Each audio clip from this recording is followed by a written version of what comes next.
بسم اللہ الرحمن الرحیم۔ السلام علیکم ورحمۃ اللہ وبرکاتہ۔ ناظرین کرام، جو وظیفہ میں آج آپ کے ساتھ شیئر کر رہا ہوں، اس وظیفے کو منزل کی دعا کہتے ہیں،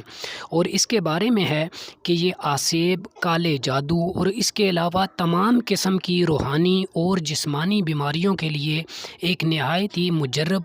وظیفہ ہے، اور اس کو کرنے سے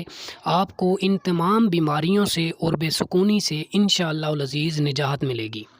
تو ناظرین کرام، آپ نے ایک دفعہ صبح اور ایک دفعہ شام کو اس دعا کو پڑھنا ہے یا سن لینا ہے۔ جیسا کہ آج کل موبائل کا دور ہے، ہر گھر میں موبائل موجود ہوتا ہے، تو آپ صبح نماز فجر کے بعد ایک دفعہ اگر اپنے موبائل فون پر ہی اس دعا کو لگا لیں، جو کہ ایزیلی آپ کو یوٹیوب سے یا کہیں سے بھی مل جاتی ہے، اور اس دعا کو آپ اونچی آواز میں لگا دیں تاکہ آپ کے گھر والے بھی اس دعا کو سن لیں،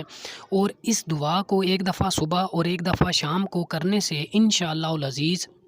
آسیب کا سایہ یا جادو کا کوئی اثر ہو، یا اس کے علاوہ آپ کے گھر کے کسی بھی فرد کو اگر کسی قسم کی روحانی یا جسمانی کوئی بیماری ہے، تو انشاءاللہ العزیز میرے اللہ پاک اپنے پیارے حبیب حضرت محمد مصطفیٰ صلی اللہ علیہ وآلہ وسلم کے صدقے آپ کی تمام پریشانیوں کو دور فرمائیں گے۔ میرے پیارے دوستو، دعا کرتے ہیں کہ اللہ پاک اپنے پیارے حبیب حضرت محمد مصطفیٰ صلی اللہ علیہ وآلہ وسلم اور ان کی آل کے صدقے تمام مسلمانوں پر اپنا رحم و کرم فرمائے، اور مجھ سمیت جو افراد اس دعا کو سن رہے ہیں وہ ایک دفعہ ضرور آمین کہیں کہ یا اللہ پاک، تمام امت مسلمہ جو ظلم کی چکی میں پس رہی ہے اور مختلف قسم کی پریشانیوں میں گری ہوئی ہے، تو اللہ پاک اپنے غیب کے خزانوں سے امت مسلمہ کی مدد فرمائے۔ میرے پیارے دوستو، مجھے بھی اپنی دعاؤں میں خصوصی طور پر یاد رکھیے گا،